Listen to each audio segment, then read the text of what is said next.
Je vais commencer en expliquant pourquoi le vase s'est brisé entre les mains du potier. Et ensuite, je vais commencer le processus depuis le choix de l'argile jusqu'à en arriver là. Le potier dans Jérémie, vous devez comprendre qu'il représente Dieu lui-même. Et tout le monde sait que Dieu ne fait pas d'erreur. Alors l'argile était entre les mains du potier et la parole de Dieu dit que l'argile s'est brisée, s'est cassée entre les mains du potier. Comment cela est-il possible? Si Dieu ne fait pas d'erreur, comment la personne peut-elle être entre ses mains et même ainsi ne pas réussir? Un potier, pour qu'il fasse un vase, il a besoin d'un bon argile. Et un bon argile a besoin d'un alliage. Il doit n'avoir aucun type de saleté et il doit être homogène. Il ne peut pas y avoir une partie plus dure et une autre plus molle. Si l'argile a les caractéristiques dont je viens de parler, s'il a un alliage, n'a pas de saleté et n'a pas une partie plus dure et l'autre plus molle, il est impossible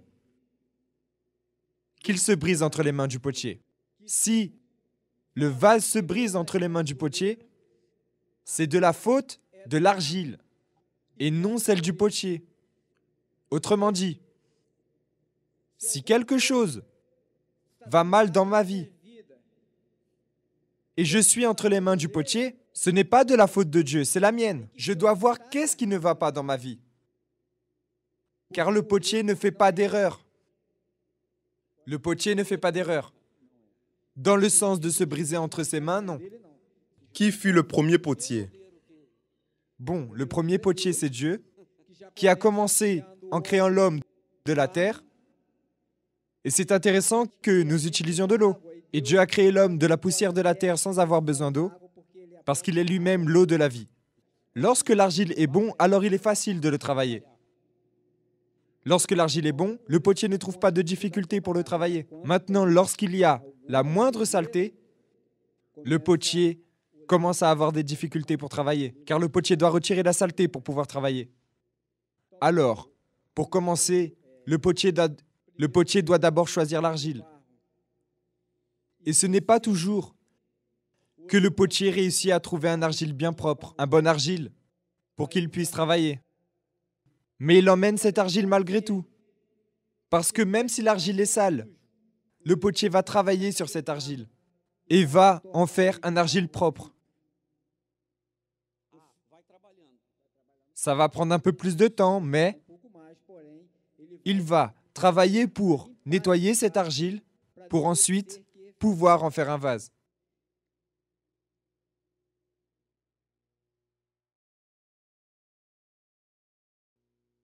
Lorsque l'argile arrive dans une poterie, nous le mettons dans une espèce de réservoir pour l'humidifier. La première chose qu'il reçoit, c'est de l'eau. Car la plupart arrivent durs et l'eau sert à ramollir. Il doit écouter, laisser pénétrer, ramollir le cœur et recevoir cela pour notre vie. Et un autre détail, que lorsque nous mettons cette argile dans le réservoir, l'argile, lorsqu'il reçoit de l'eau, il diminue. Ce vase ici, une fois prêt, il est ici de cette taille, mais en séchant, il va diminuer. Lorsqu'il va au four, s'il va dans une autre température pour recevoir les bienfaits d'une autre température, il va diminuer à nouveau. C'est-à-dire, le processus du vase dans la maison de Dieu, c'est seulement diminuer. Grand est seulement le Seigneur dans notre vie. Nous devons recevoir ce qu'il a pour nous. Nous devons diminuer devant le Seigneur. Une autre chose, l'argile, il peut être ici. Cette chose ici, certains l'appellent tour, d'autres roue du potier. Mais regardez un détail. L'argile est là. dans la maison du potier, dans l'église. Il est sur la roue.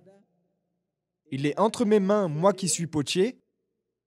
Mais pour l'instant, il n'est pas en train d'être transformé en vase. Pourquoi?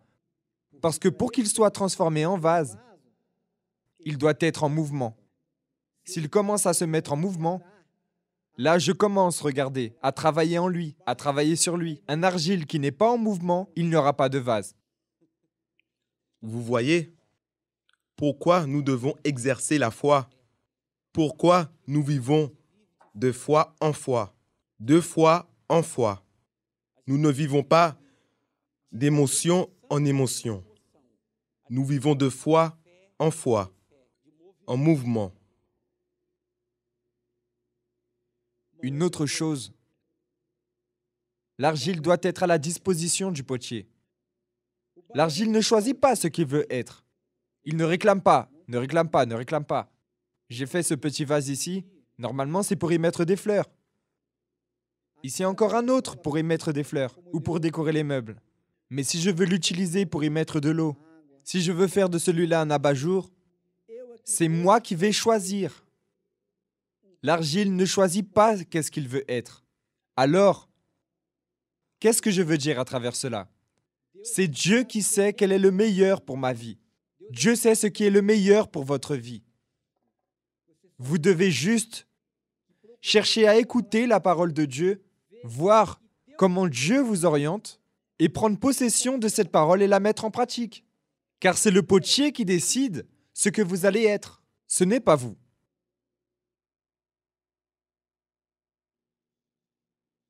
Et maintenant, Raphaël, je vais vous assister. Vous allez m'auxilier maintenant, d'accord? Vous pensez que ça va réussir, ça? Je ne sais pas.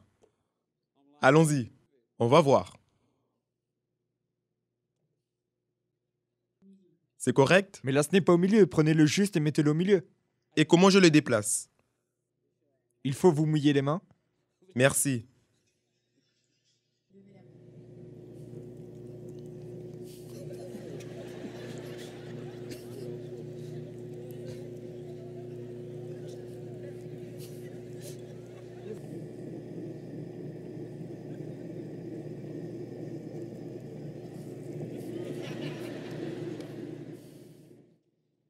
Église, à quelle conclusion arrivons-nous?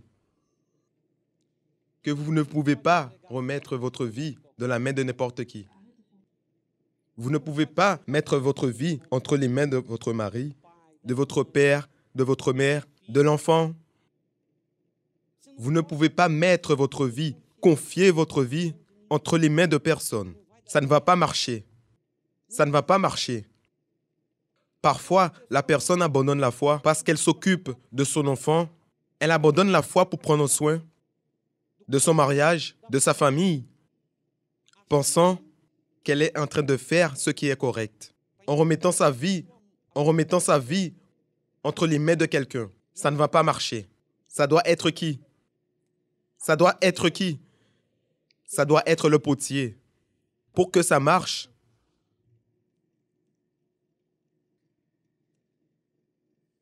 Combien ici parmi vous ont déjà visité une poterie? Levez la main. Alors lorsque vous entrez dans une poterie, généralement vous allez, il y a beaucoup de poteries. Et lorsque vous entrez dans une poterie, vous allez voir dans la poterie des vases fissurés, cassés.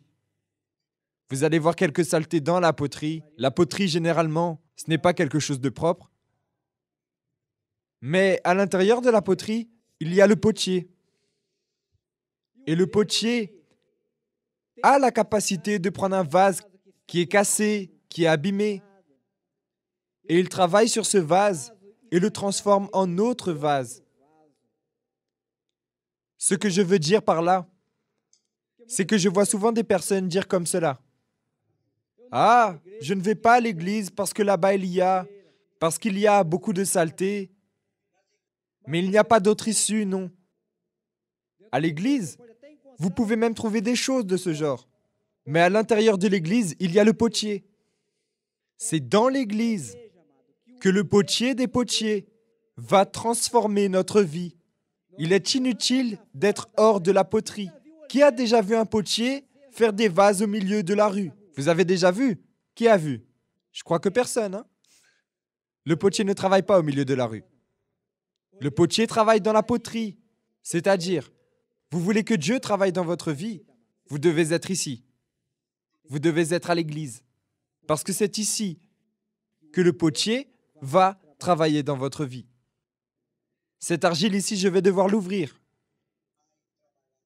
Et bien souvent, lorsque le potier ouvre l'argile, à l'intérieur, il y a un petit caillou. À l'intérieur, il y a une racine, une miette de pain. Et cela empêche le potier de travailler. Le potier doit le retirer. De même dans notre vie. Tant que ça ne sort pas, ce petit caillou qui bien souvent est une rancune, une haine, Dieu ne peut pas travailler. Il doit cesser le travail. Il doit cesser le travail. Le potier fait exactement cela. Il y a un petit caillou ici. Alors il fait comme ça. Il retire le caillou et arrête l'argile. Il cesse de faire le vase. C'est pareil dans notre vie. Lorsqu'il y a un petit caillou, une petite saleté, le potier arrête de travailler. Et lorsqu'il la retire, lorsque ça sort, le potier commence le processus à nouveau. Il doit retirer, il doit s'arrêter et retirer. Il ne peut pas travailler avec le Il caillou. ne peut pas retirer le caillou tant que ça tourne. Il ne peut pas retirer tout en travaillant. Il doit s'arrêter. Il doit arrêter. Là, nous voyons pourquoi la vie d'une personne, très souvent, est arrêtée à cause d'un caillou, d'une saleté, d'une blessure que la personne, elle garde à l'intérieur. Et Dieu ne peut pas travailler à cause de cette saleté, cette impureté que bien souvent personne ne voit. Bien souvent, nous regardons un vase, nous trouvons ce vase laid, mais vous n'avez pas idée de ce qui s'est passé dans la tête de ce potier. Ce qu'il va mettre dans ce vase. Ce qu'il va mettre dans ce vase. Ce potier a fait un vase laid parce qu'il ne voulait pas que ce vase se démarque. Qui doit être remarqué, ce sont les fleurs qui seront mises dans ce vase. De même dans notre vie. Conclusion. Personne ne doit être malheureux parce qu'il est petit, parce qu'il est grand, parce qu'il a un œil plus grand, Ce n'est pas mon cas. parce qu'il a une main plus grande, parce qu'il a une main plus grande, parce qu'il a. Imaginez si l'évêque Macedo, qui a la main tordue, allait réclamer auprès de Dieu pourquoi il est né de cette façon. Au lieu de réclamer à Dieu, il a laissé Dieu remplir le vase. Qu'est-ce qui se passe, José, si je brise cette argile-là? Je le refais à nouveau. Vous le faites même? Je le fais. Je peux le casser?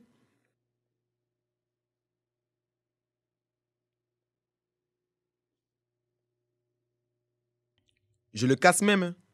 Vous pouvez le casser.